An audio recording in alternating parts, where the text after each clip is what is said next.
اعوذ باللہ من الشیطان الرجیم بسم اللہ الرحمن الرحیم۔ خواتین و حضرات السلام علیکم ورحمۃ اللہ وبرکاتہ و مغفرتہ۔ پروگرام احکام شریعت اور فقہ حنفی سے متعلقہ مسائل کے ساتھ آپ کی خدمت میں حاضر ہیں۔ ایک کویسچن یہ ہوا تھا کہ حضرت یہ پہلے آفر کویسچن ہم لے لیتے ہیں پھر کالز لیں گے انشاءاللہ، کہ حضرت خضر علیہ السلام نبی ہیں یا ولی ہیں؟ دیکھیں اس باب میں علماء کرام کا، اکابرین اسلام کا اختلاف ہے، لیکن زیادہ قوی دلائل آپ کی نبوت پر ہیں کہ آپ اللہ کے نبی ہیں، کیونکہ حضرت موسیٰ علیہ السلام سے کویسچن ہوا، آپ بیان فرما رہے تھے تو ایک شخص کھڑا ہوا، اس نے کویسچن کیا کہ کیا کوئی نبی سے اس کا امتی علم میں زیادہ ہوتا ہے؟ آپ نے فرمایا کہ نہیں، نبی کو سب سے زیادہ علم ہوتا ہے۔ تو پھر اللہ تبارک و تعالیٰ نے، بلکہ ایک روایت میں ایسا بھی ہے کہ آپ سے زیادہ کسی کے پاس علم ہے، تو آپ نے فرمایا کہ نہیں، کیونکہ آپ نبی تھے اس زمانے میں، تو اللہ تعالیٰ نے پھر آپ کو وحی فرمائی کہ ایک ایسا شخص ہے جو آپ سے زیادہ علم رکھتا ہے، یعنی حکمتوں کا علم حضرت خضر علیہ السلام کو عطا کیا گیا۔ تو چونکہ آپ حضرت موسیٰ علیہ السلام کے زمانے میں موجود تھے اور پھر باقاعدہ آپ کی ملاقات ہوئی اور پھر حکمتوں کے بعض علوم آپ کو دیے گئے، تو اس سے معلوم ہوا کہ خضر علیہ السلام بعض علوم میں حضرت موسیٰ علیہ السلام سے زیادہ تھے، اور غیر نبی سے علم میں کبھی زیادہ نہیں ہو سکتا، لہٰذا آپ کی نبوت پر دلائل زیادہ قوی ہیں۔ ایک ہی کسی نے پوچھا کیا یہ صحیح ہے کہ نبی اور رسول کا علم امتی سے زیادہ ہوتا ہے؟ جی بالکل زیادہ ہوتا ہے۔ اللہ تبارک و تعالیٰ جب کسی قوم میں کسی نبی کو مبعوث فرماتا ہے تو اسے تمام لحاظ سے ان پر فوقیت عطا فرماتا ہے، یعنی وہ اوصاف جو ایک نبی کے لیے ضروری ہوتے ہیں، اور ہر ایسا وصف کہ اگر اس میں کمی ہو تو لوگ کراہت محسوس کر کے اس سے دور ہو جائیں، اللہ تعالیٰ اس سے ان کو محفوظ فرماتا ہے۔ چنانچہ وہ اعلیٰ خاندان کے ہوتے ہیں، ان کی مردانہ وجاہت ہوتی ہے، خوبصورت ہوتے ہیں، اور اس کے علاوہ ان کے پاس علم سب سے زیادہ ہوتا ہے اور دیگر اچھے اوصاف، تاکہ کوئی بروز قیامت یہ عذر پیش نہ کر سکے کہ جی ان کے ساتھ تو ایسا مسئلہ تھا، اس وجہ سے میں کراہت محسوس کر کے قریب نہ آ سکا۔ گویا کہ اللہ تعالیٰ انہیں اوصاف حمیدہ سے متصف کر کے اتمام حجت کر دیتا ہے، یعنی حجت کو، دلیل کو تمام کر دیتا ہے، اب کوئی عذر باقی نہیں چھوڑتا۔ اب بھی کوئی ایمان لے کر نہ آئے تو وہ قابل گرفت ہوتا ہے۔ لہٰذا اور یہ یاد رکھیں کہ ہمارے نبی کا علم تمام مخلوق سے زیادہ ہے، اللہ تعالیٰ کے علم سے کم ہے اور تمام مخلوق سے زیادہ ہے، اور شیطان بھی اللہ تبارک و تعالیٰ کی ایک مخلوق ہے۔ اور یہ یاد رکھیں کہ جب کوئی کسی نبی کے زمانے میں ہو جائے تو وہ اس نبی کا امتی ہوتا ہے، جیسے کہ عیسیٰ علیہ السلام جب دوبارہ دنیا میں تشریف لائیں گے تو امتی کی حیثیت سے آئیں گے، ویسے ان کا وصف نبوت زائل نہیں ہوگا، وہ نبی بھی ہوں گے لیکن باقاعدہ امتی کی حیثیت سے تشریف لائیں گے۔ اسی طرح جب شیطان بڑی لمبی عمر ہے، آدم علیہ السلام سے بھی پہلے اس کو پیدا کیا گیا، یعنی ابلیس کی میں بات کر رہا ہوں، لیکن جب ہمارے نبی کریم صلی اللہ علیہ وسلم کو مبعوث فرمایا گیا تو گویا کہ یہ آپ کی امت میں شامل ہوا۔ تو اس عقلی دلیل سے اگر آپ دیکھیں تو ہمارے نبی کریم صلی اللہ علیہ وسلم کا علم یقیناً شیطان کے علم سے بہت زیادہ ہے، جس کو علماء کرام نے یہ ارشاد فرمایا کہ اگر ایک چڑیا سمندر میں اپنی چونچ ڈال کر اسے اٹھائے اور اس کی چونچ سے قطرہ گرے تو تمام مخلوق کے علم کی مثال ایسی ہے جیسے اس کی چونچ سے گرنے والا ایک قطرہ، اور ہمارے نبی کریم صلی اللہ علیہ وسلم کے علم کی یا علوم کی مثال ایسی ہے جیسے وہ سمندر، اتنا وسیع علم ہے۔ تو اس لیے نبی کریم کو پہچاننے کی ضرورت ہے، اور اہل نظر اور اہل محبت پہچانتے بھی ہیں۔ ایک یہ کویسچن ہوا کہ ایک بچی کی عمر 22-23 سال ہے، 4 اور بہنیں بھی ہیں۔ اب ایک لڑکا، گھر والے چاہتے ہیں کہ لڑکے سے اس کی شادی کرنا، گھر والوں نے پسند کیا ہے لیکن وہ لڑکی کو پسند نہیں۔ اب اگر وہ انکار کرتی ہے، ویسے ہی رشتے آج کل بہت کم آتے ہیں، تو پھر باقی 4 بہنیں بھی ہیں، وہ پرابلم، پھر وہ سب بہنیں کہتی ہیں تمہاری شادی پہلے ہوگی تو ہماری ہوگی۔ اب وہ بچی تذبذب کے عالم میں ہے، کیا حکم شرع ہوگا؟ دیکھیں ہمارا مذہب اسلام اور خاص طور پہ فقہ حنفی عاقلہ بالغہ بچی کو اس کی رضا کی مکمل طور پر اظہار کی اجازت دیتا ہے۔ اگرچہ ہمارے ہاں خاندانوں کے اندر اگر کوئی جوان بچی یہ اپنی پسند کا اظہار کرنے لگے تو ہم اس کو بہت زیادہ معیوب سمجھتے ہیں۔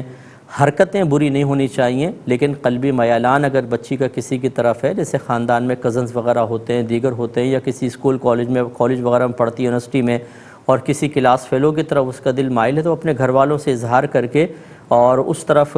گھر والوں کی توجہ مبذول کروا سکتی ہے۔ شرعاً اس میں کوئی مسئلہ نہیں ہے، ہاں دیگر حرکات جو غلط قسم کی ہیں اس کی بالکل اجازت نہیں ہوتی ہے، اور گھر والوں کو بھی چاہیے کہ اولاً جو ہے وہ بچی کی سوچ اور فکر کے مطابق اور اس کی جو توجہ ہے، اس کی طبیعت کا میلان ہے، اس کو فوقیت دیں، کیونکہ زندگی اس نے گزارنی ہے۔ لیکن مسئلہ یہ ہے کہ آج کل اچھے رشتے آتے نہیں ہیں، دونوں طرف ایک مجبوری کی صورت ہے۔ اب ایک بچی یقینی سی بات ہے کہ لڑکے کو پسند نہیں کرتی، زندگی اس نے گزارنی ہے، یہ اس کے لیے ایک باعث اذیت معاملہ ہے، اور ایک ماں باپ کی شرعی مجبوریاں ہیں کہ 5 بچیاں ہیں، بڑی بچی اگر رشتے سے انکار کرتی ہے، رشتہ مرضی کے مطابق آ جائے، یہ بہت ہی مشکل ہوتا ہے، کمپرومائز کرنا ہی ہوتا ہے۔ اب وہ بچی بار بار انکار کرتی رہے، اس کو پسند ہی نہ آئے، تو پھر یقینی سی بات ہے باقی بچیوں کو کیا معاملہ ہوگا۔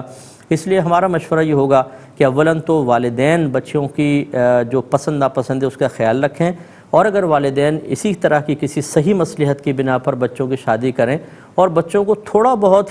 کچھ اونچ نیچ نظر آئے، تو یہ ہمارا مشورہ ہے، آپ کو کبھی بھی 100% کوئی فرشتہ صفت تو مل ہی نہیں سکتا ہے۔ بہت سی کمی ہمارے اندر ہوتی ہے، بہت سی کمی سامنے والے کے اندر ہوتی ہے، جس طرح وہ ہماری کمی کے ساتھ ہمیں قبول کر رہا ہوتا ہے، اسی طرح ہمیں بھی سامنے والے کو اس کی بعض کمیوں کے ساتھ ہی قبول کرنا ہوتا ہے۔ اپنے ماں باپ کی شرعی مجبوریوں کو سمجھنے کی کوشش کریں۔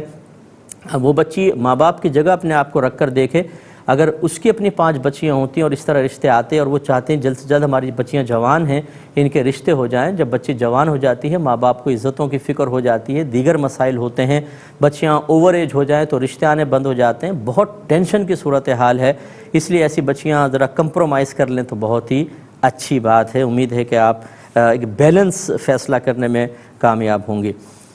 ایک یہ باہر سے ہمیں کسی نے کویسچن کیا تھا کہ یہاں ایک مسجد ہے، کمیٹی نے یہ اعلان کیا ہوا ہے کہ جو جمعے کے لیے مسجد میں آئے گا تو ایڈمیشن فیس جو ہے $10 ہے،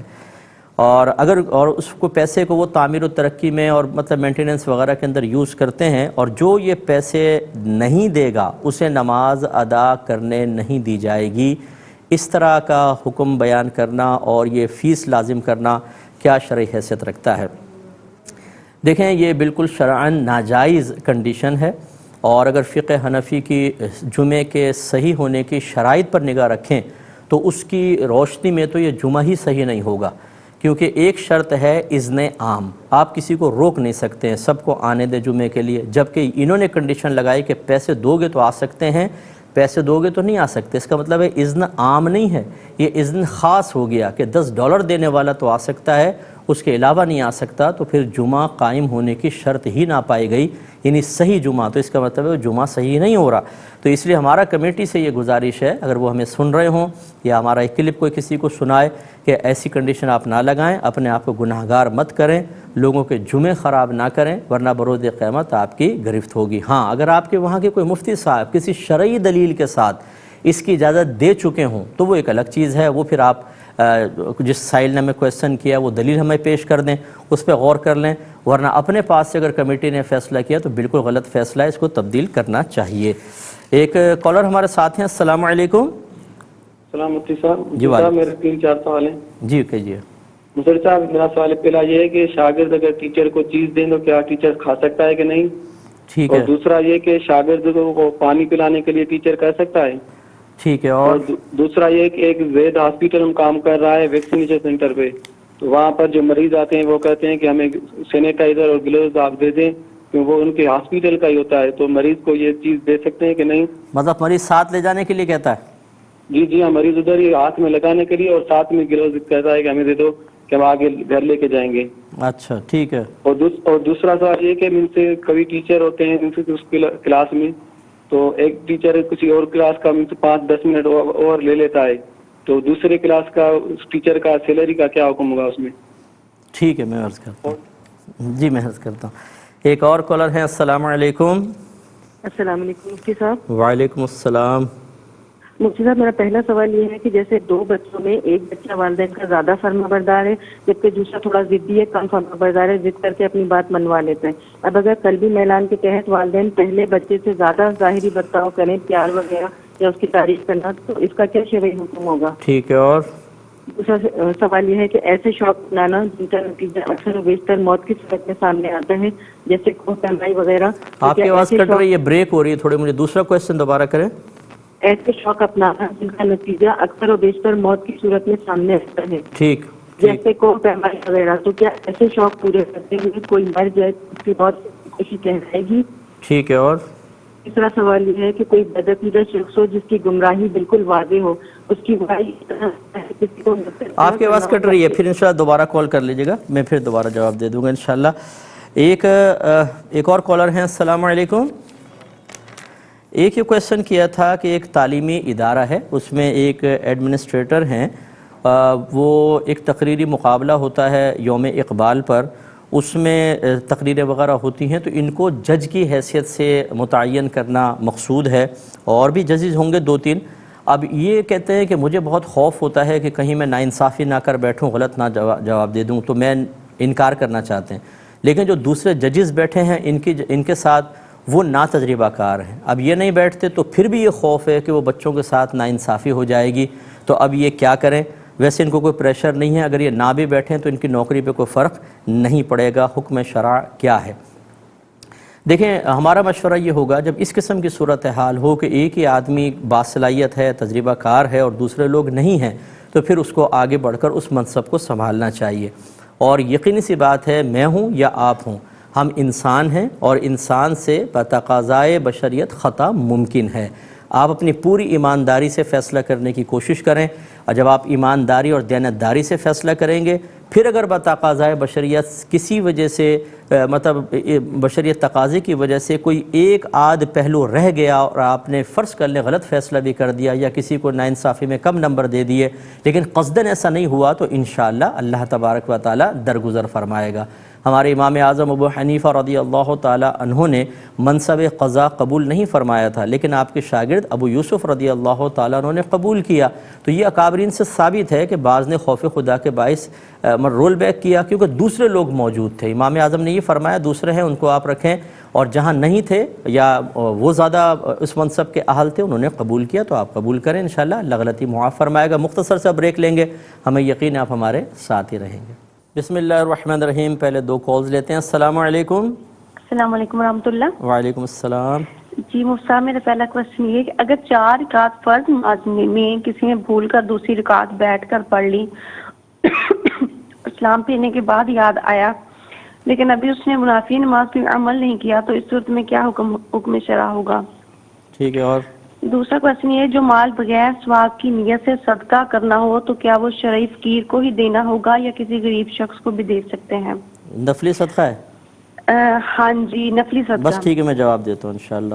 ایک اور کالر ہیں. السلام علیکم. السلام علیکم. وعلیکم السلام. جی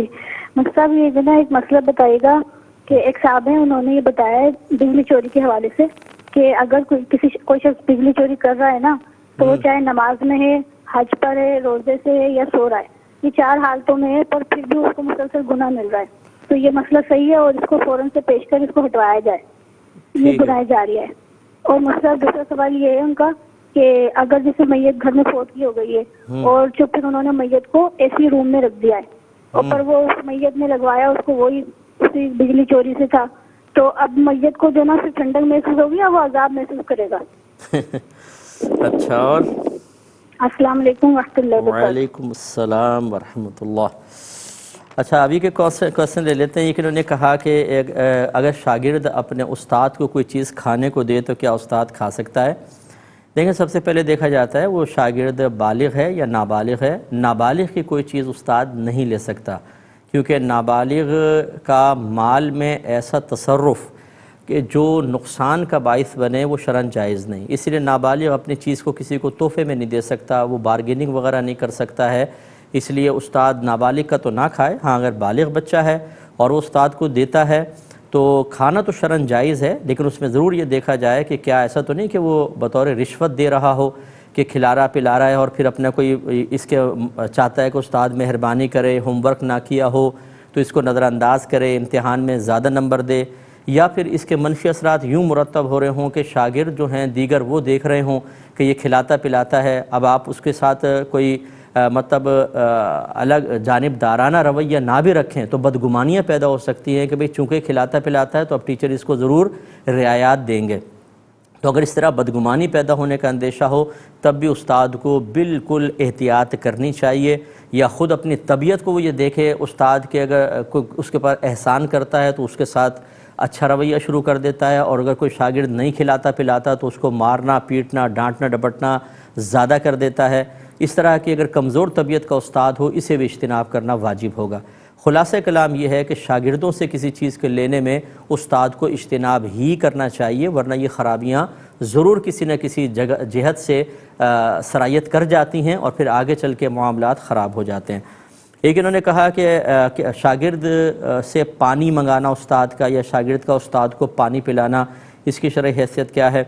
دیکھیں نابالغ کے لیے تو فقہا نے وہی جیسے میں نے آپ کو عرض کیا کہ اگر کوئی سبیل وغیرہ ہے یا کوئی واٹر کولر وغیرہ اسکول میں لگا ہوا ہے تو اس کا اصول یہ ہوتا ہے کہ جو پانی لیتا ہے اس کا مالک ہو جاتا ہے۔ اب اگر نابالغ لے گا تو وہ مالک ہو گیا، اور جب مالک ہو گیا تو نابالغ اپنے مال کو کسی کو نہیں دے سکتا ہے، تو نابالغ سے اس طرح کی خدمت نہ لیں تو بہتر ہے۔ لیکن بہرحال ہمارے ہاں عرف رائج ہے، جیسے قاری صاحبان اپنے بچوں سے مدرسے کے بچوں سے پانی وغیرہ منگا لیتے ہیں، ہے یہ شرعاً جائز، لیکن احتیاط کریں بہت ہی بہتر ہے۔ اور اگر بالغ ہیں تو پھر اس سے خدمت لے سکتے ہیں، لیکن اس میں بھی میں نے وہی جیسے میں نے گزارش کی کھانے پینے کے سلسلے میں حتی الامکان شاگردوں کو ایک فاصلے تک رکھیں۔ زیادہ کلوز کرنا شروع کرتے ہیں تو جو شاگرد زیادہ خدمت کرتا ہے، زیادہ مطلب یہ کہ اس طرح کے معاملات میں ہوتا ہے، پھر جانبداری والے معاملات ہو ہی جاتے ہیں اور اس سے خرابیاں پیدا ہوتی ہیں۔ ایک انہوں نے کہا کہ اسپتال میں اگر کوئی کام کرتا ہو، مریض آتے ہیں تو وہاں پہ بھی سینیٹائزر یوز کرتے ہیں، تو پھر جب وہ جاتے ہیں تو بعض اوقات ساتھ لے جانے کے لیے کہتے ہیں سینیٹائزر دے دیں یا گلفز وغیرہ مانگتے ہیں، تو اس طرح ان کو دے سکتے ہیں کہ نہیں؟ دیکھیں یقیناً یہ چیزیں اسپتال میں ہی استعمال کرنے کے لیے ہوتی ہیں کہ جیسے جو آ رہا ہے وہ پہلے سینیٹائز کر لے ہاتھوں کو تاکہ جراثیم وغیرہ اندر نہ پہنچیں۔ اس طرح گلفز ہر ایک کو تو نہیں دیے جاتے، جس کی خاص کوئی ضرورت ہوتی ہے اسے دیے جاتے ہیں۔ تو اگر فرض کر لیں کوئی ایسی وہاں ضرورت نہیں ہے اور کوئی ویسے جاتے ہوئے کہ یار گلفز کا جوڑا دے دو، تو یہ اختیار حاصل نہیں ہے، ان کو منع کرنا چاہیے۔ ایک کہتے ہیں کہ بعض اوقات کوئی ٹیچر اپنے پیریڈ سے زیادہ 10-12 منٹ زیادہ لے لیتا ہے، تو جو بعد میں ٹیچر آیا جس کے 10-12 منٹ نکل گئے، اس کے اس 10-12 منٹ کی سیلری لینے کا کیا شرعی حکم ہوگا؟ دیکھیں چونکہ اس نے جان بوجھ کے کوئی کوتاہی نہیں کی ہے، یہ ٹیچر نے زیادہ ٹائم لے لیا ہے، ہونا تو یہ چاہیے وہ بیل وغیرہ بج جاتی ہے اسکول کے اندر، جیسے پیریڈ ختم ہوتا ہے تو فوراً ٹیچر کو باہر نکل جانا چاہیے، لیکن بعض اوقات وہ اپنی کسی بات کی وضاحت کر رہا ہوتا ہے، اس وجہ سے 5-7 منٹ 10 منٹ اوپر ہو سکتے ہیں، لیکن اس کو ایک تو عادت نہیں بنانا چاہیے ٹیچر کو، دوسرے ٹیچر کا اس میں چونکہ وہ قصور نہیں ہے، اس کی اس وقت کی سیلری لینا شرعاً بالکل جائز ہوگا۔ ایک یہ بہن نے کویسچن کیا کہ اگر 2 بچوں میں سے ایک بہت فرما بردار ہے اور دوسرا ضدی قسم کا ہے اور نافرمانی کرتا ہے، تو اب ایک کی طرف والدین کا قلبی میلان زیادہ فرما بردار کی طرف، دوسرے کی طرف کم، ایک کی تعریف ہو جاتی ہے دوسرے کی نہیں، تو اس میں کوئی شرعی طور پہ حرج تو نہیں ہے؟ دیکھیں اس میں کوئی حرج نہیں ہے، بلکہ یہ تو ایک فطری تقاضا ہے، اور فطری تقاضا انسان کے قدرت و اختیار میں نہیں ہوتا، اور جو چیز قدرت و اختیار میں نہ ہو انسان اس کا مکلف نہیں بنایا گیا۔ ہمارے آقا صلی اللہ علیہ وسلم اللہ تعالیٰ کی بارگاہ میں عرض کیا کرتے تھے کہ یا رب کریم، ازواج کے سلسلے میں جو میرے اختیار میں تھا وہ میں نے کیا، اور جو میرے اختیار میں نہیں اس پہ تو مجھے معاف فرما دے، جس کی وضاحت شیخ عبدالحق محدث دہلوی رحمۃ اللہ علیہ نے یوں کی ہے کہ بیویوں میں باری مقرر کرنا، ازواج میں باری مقرر کرنا یہ سرکار کے قدرت و اختیار میں تھا، آپ نے کیا، لیکن آپ کا قلبی میلان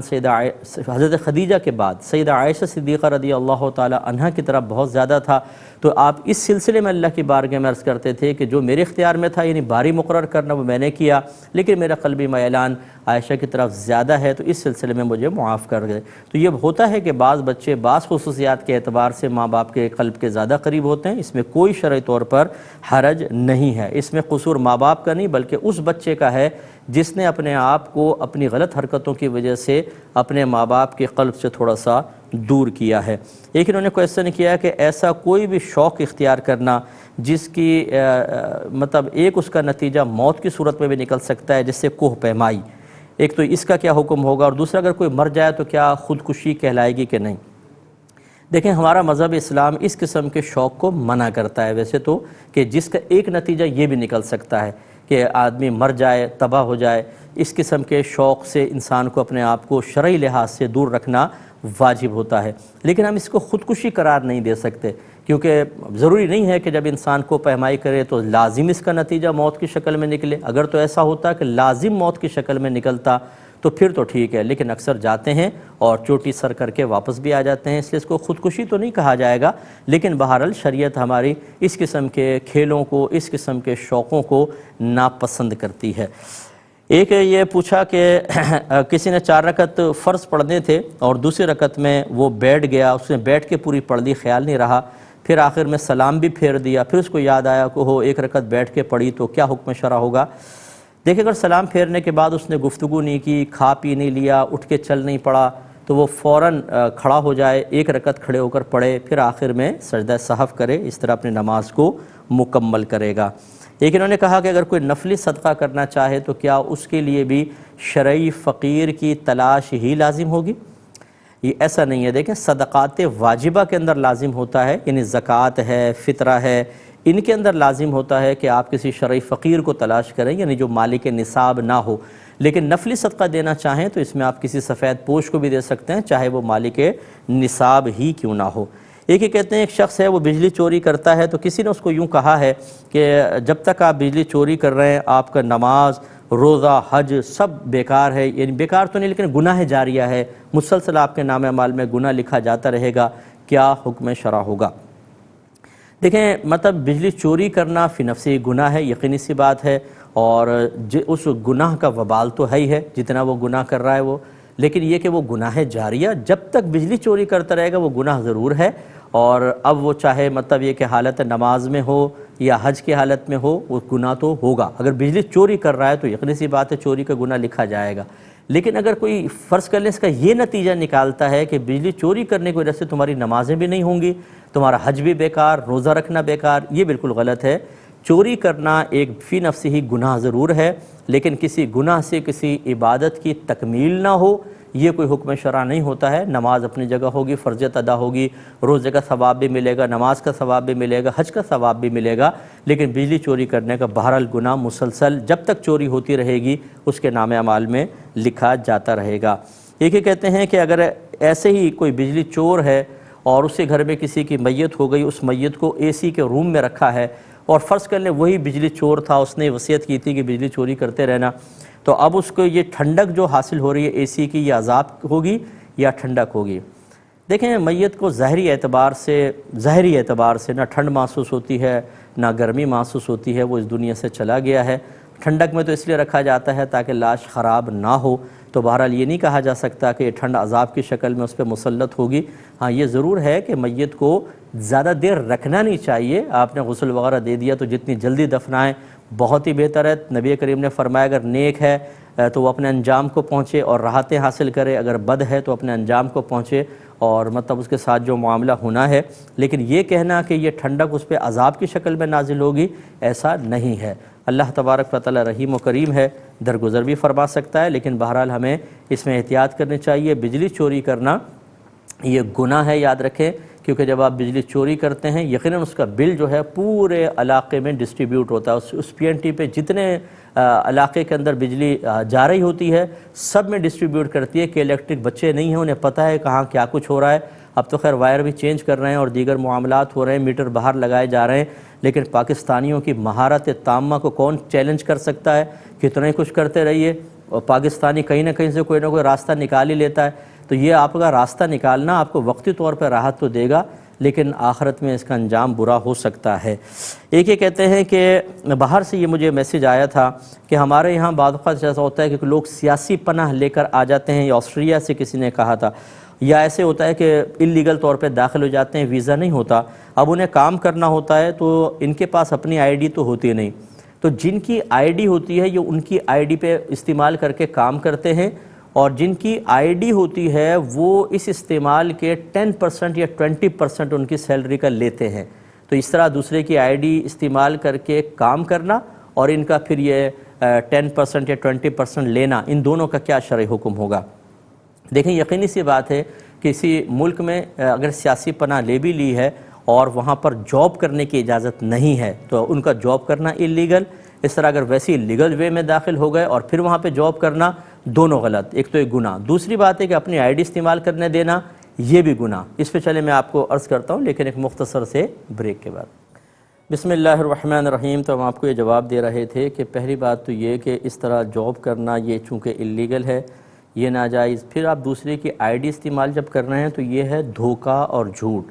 اور یاد رکھیں دھوکہ اور جھوٹ کافر کے ساتھ بھی جائز نہیں ہے۔ ہمارے بہت سارے مسلمان بھائی جب میں یو کے یو ایس اے میں جاتا ہوں اور وہاں پہ ہم اس قسم کے مسائل بیان کرتے ہیں تو خود مسلم کمیونٹی کے لوگ مجھ سے ناراض ہو جاتے ہیں، کیونکہ وہ مطلب وہاں کی گورنمنٹ کو دھوکہ دے کر بینیفٹس حاصل کر رہے ہوتے ہیں، ان کے بچوں کو بھی پتہ ہوتا ہے کہ ہمارے گھر والے جھوٹ بول کر بینیفٹ حاصل کر رہے ہیں۔ اب جب ہم اس باتوں کو مسجد میں بیان کرتے ہیں تو وہ لوگ ہم سے ناراض ہو جاتے ہیں کہ مفتی صاحب نے اس کی نشاندہی کیوں کی؟ یعنی اگر باہر کی گورنمنٹ بلا امتیاز مسلمان یا کافر کے امتیاز کے بغیر بینیفٹس دے رہی ہے تو آپ ان کو لوٹیں، جھوٹ بولیں، اپنے اسلام کو بدنامی پر پیش کریں، اپنے مسلمان ہونے کو آپ داؤ پہ لگا دیں، اپنے آپ کو آپ ذلت پر پیش کریں کہ اگر آپ کے خلاف کوئی پولیس کارروائی کرے، وہ سب منظور ہے، لیکن اگر کوئی حق بات بولے، سچ بولے تو آپ ناراض ہو جاتے ہیں۔ یہ غلط چیز ہے، کافر سے بھی دھوکہ اور جھوٹ شرعاً جائز نہیں ہے، لہٰذا اب اس میں کوئی یہ دھوکہ اور جھوٹ کے ذریعے کام ہو رہا ہے یہ غلط ہے، اور جو اس آئی ڈی کے اوپر پیسہ لے رہے ہیں وہ بھی غلط لے رہے ہیں، یہ کسب خبیث ہے، آپ کے لیے شرعاً جائز نہیں۔ اگر ایسا لیا ہے تو بغیر ثواب کی نیت کے صدقہ کریں اور اللہ تعالیٰ کی بارگاہ میں توبہ کریں اور آئندہ اپنی آئی ڈی اس طرح بالکل یوز نہ ہونے دیں، چاہے آپ کو پکڑے جانے کا خوف نہ ہو، اکثر ہوتا ہے، ہو بھی جاتا ہے، لیکن خوف نہ بھی ہو تب بھی آپ استعمال نہیں کر سکتے۔ تعاونوا علی البر والتقوی ولا تعاونوا علی الاثم والعدوان، نیکی اور بھلائی کے کاموں میں تعاون کرو، زیادتی اور گناہ کے کام میں تعاون نہ کرو، یہ گناہ ہے، لہٰذا اس میں تعاون نہیں کرنا چاہیے۔ ایک کسی بہن نے پوچھا ہے کہ یہ کہنا کیسا ہے کہ بھئی آپ کی بہت نظر لگ جاتی ہے، اسی طرح ہم کبھی کہہ دیتے ہیں کہ فلاں کی تو بڑی نظر لگ جاتی ہے، اس طرح کہنا شرعاً صحیح ہے یا نہیں ہے؟ اور ہمارے گھروں میں بعض اوقات یہ بھی کہتے ہیں کہ فلاں کی تو بڑی کڑوی نظر ہے، کم وقت کے جب بھی آتے ہیں کپ ٹوٹ جاتا ہے، گلاس ٹوٹ جاتا ہے۔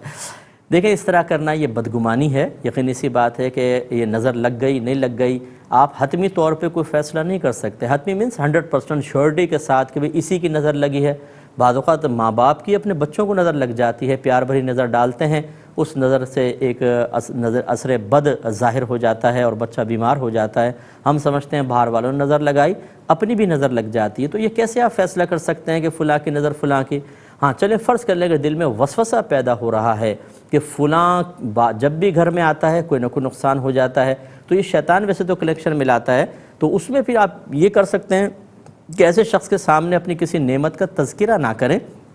احتیاط کر لیں، اس میں کوئی بات نہیں ہے۔ اپنے جیسے بعض اوقات ایک بہو کے 4 بیٹے ہیں تو بچوں کو نہ آنے دیں سامنے کہ بھئی وہ دیکھیں گے تو بولیں گے ہائے اس کے 4 بچے ہیں، اس طرح عورتوں کے بھی تو بڑی مسائل ہیں نا کہ ایسے منہ بھر کے بول دیں گے ہائے ہائے 4 بچے، بھئی تم تو لگتی نہیں 4 بچوں کی ماں، او ماں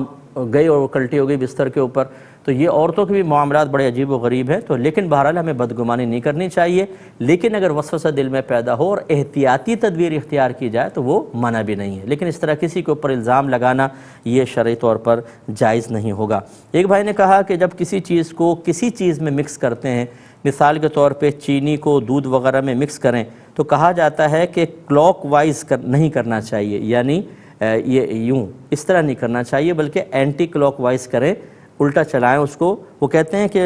اس لیے کہ اگر ایسا نہ کریں تو اس چیز کی تاثیر باقی نہیں رہتی۔ کیا اس میں کچھ حقیقت ہے؟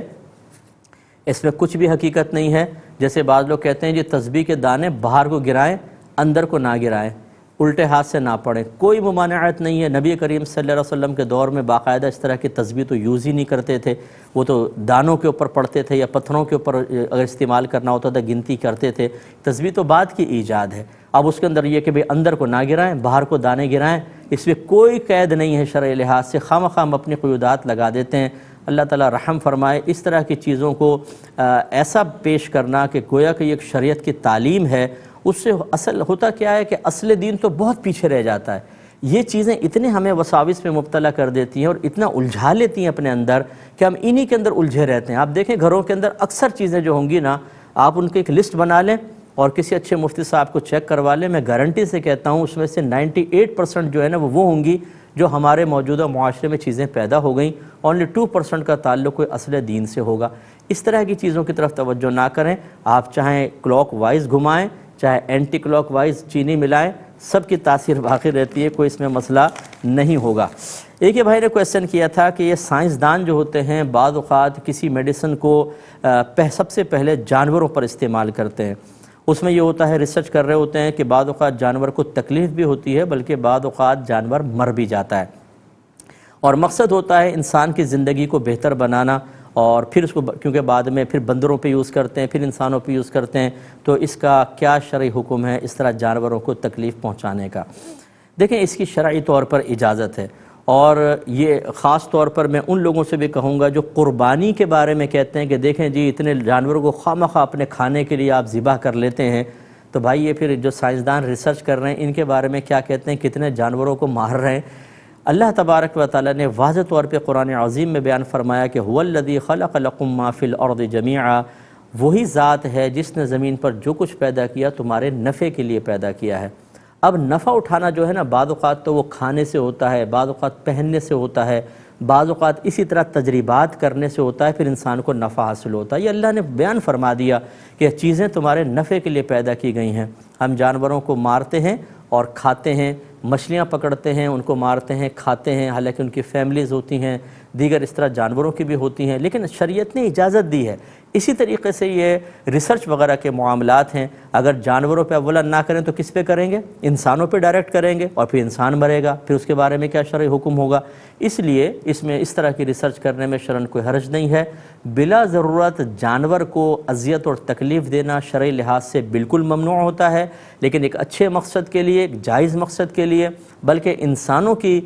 ترقی کے لیے، بقا کے لیے اگر اس طرح کے تجربات کیے جائیں تو شرعی لحاظ سے کوئی حرج نہیں ہے، بالکل کر سکتے ہیں۔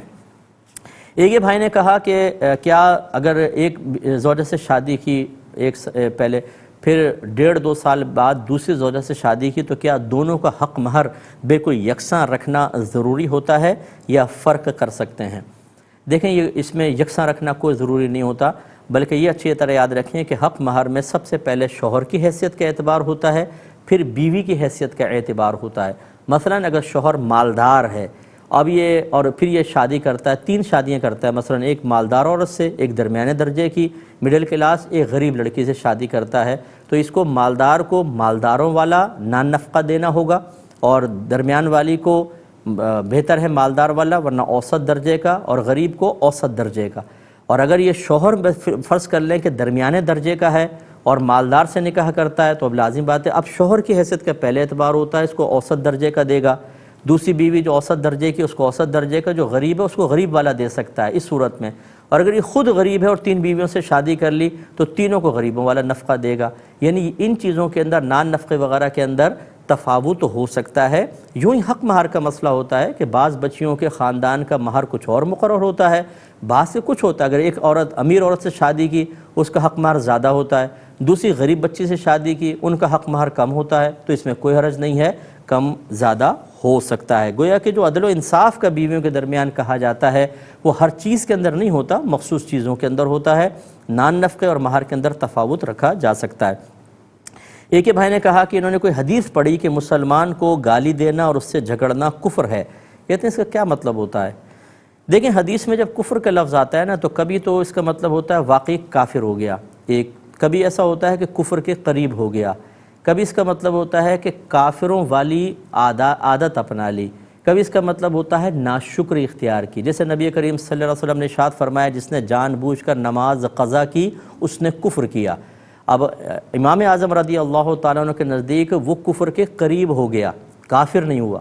یا اس کا مطلب ہے اس نے بہت بڑی ناشکری کی یا کافروں والا عمل کیا کہ وہ نماز نہیں پڑھتے، جبکہ امام شافعی اس کے ظاہر کا ہی مفہوم لیتے ہیں۔ اسی طرح یہاں پر مسلمان کو گالی دینا یہ کفر ہے، اس کا مطلب کیا ہے کہ وہ کافروں والا عمل ہے یا ناشکرہ پن اس نے کیا ہے، یا اس طرح اگر وہ گالی دینے کو حلال سمجھتا ہے تو کافر ہونے کے قریب بھی ہو سکتا ہے۔ اس طرح کے مفہومات لیے جا سکتے ہیں۔ ایک یہ کہتے ہیں کہ بعض اوقات حادثہ ہو جاتا ہے روڈوں وغیرہ پر اور ایمبولینسز وغیرہ نہیں آتی ہیں تو عام لوگ جو ہے وہ جلدی جلدی گاڑیوں کے پاس پہنچتے ہیں، تو اس میں بعض اوقات ایسا ہوتا ہے کہ گاڑیوں میں خواتین بھی ہوتی ہیں، زخمی ہوتی ہیں۔ اب ان عورتوں کو باہر نکالنا، ان کا بہت سی مر چکی ہوتی ہیں، بہت سی زخمی ہوتی ہیں، تو کیا یہ مرد اور عورت دونوں گناہ گار ہوں گے؟ کیونکہ عورت روک نہیں سکتی ہے، وہ مطلب یہ کہ نکلنا چاہتی ہے گاڑی سے اور مرد اس کو نکالتا ہے، تو یہ ٹچ کرنا وغیرہ یہ گناہ گار ہوں گے یا نہیں ہوں گے؟ دیکھیں جو شرعی احکام ہیں کہ عورت کو نہ دیکھنا، اس طرح ٹچ نہ کرنا، یہ عام اور نارمل حالتوں کے ہوتے ہیں، اور اس طرح کی جو ایکسیڈنٹ کی صورتیں ہوتی ہیں یا ناگہانی آفات جیسے زلزلہ آ گیا، کوئی بلڈنگ کے نیچے دب گئے، بلڈنگ گر جاتی ہیں بعض اوقات، یہ صورتیں ان عام شرعی احکام سے مستثنی صورتیں ہوتی ہیں، اس میں کوئی حرج نہیں ہے، بلکہ اس میں واجب ہوگا کہ اگر ایک مرد ہے اور عورتیں ہیں گاڑی کے اندر تو ان کو نکالے۔ نبی کریم صلی اللہ علیہ وسلم صحابیات کو ساتھ لے جاتے تھے جنگوں میں، اور وہ مجاہدین کی تیمارداری کرتی تھیں، اور یقینی سی بات ہے وہ سب محرم تو نہیں تھے، نامحرم تھے، تو اس طرح کی جو صورتیں ہوتی ہیں وہ مستثنی ہوتی ہیں۔ انشاءاللہ دونوں گناہ گار نہیں ہوں گے، اور اللہ تبارک و تعالیٰ درگزر فرمائے گا۔ ہاں کوئی بری نیت کے ساتھ ہاتھ لگائے اور اس کی نیت میں فطور ہو، وہ ایک الگ چیز ہے، اس کے اوپر اس کو وبال ہوگا، لیکن اگر ایسا نہیں ہے، واقعی بچانا چاہتے ہیں تو کوئی مسئلہ نہیں ہے۔ اب اپنے میزبان کو، ہماری کیو ٹی وی کی پوری ٹیم کو اجازت مرحمت فرمائیں۔ آپ ہمارے لیے دعا کیجیے، ہم آپ کے لیے دعا گو ہیں کہ اللہ تبارک و تعالیٰ آپ کو بہت زیادہ دینی شعور عطا فرمائے، اور جو کیو ٹی وی جس طریقے سے علم کو عام کرنے کے سلسلے میں اور جہالت کے خلاف جہاد کر رہا ہے، اللہ تعالیٰ آپ کو بھی اس میں حصہ دار بنائے۔ آمین۔ وآخر دعوانا ان الحمد للہ رب العالمین۔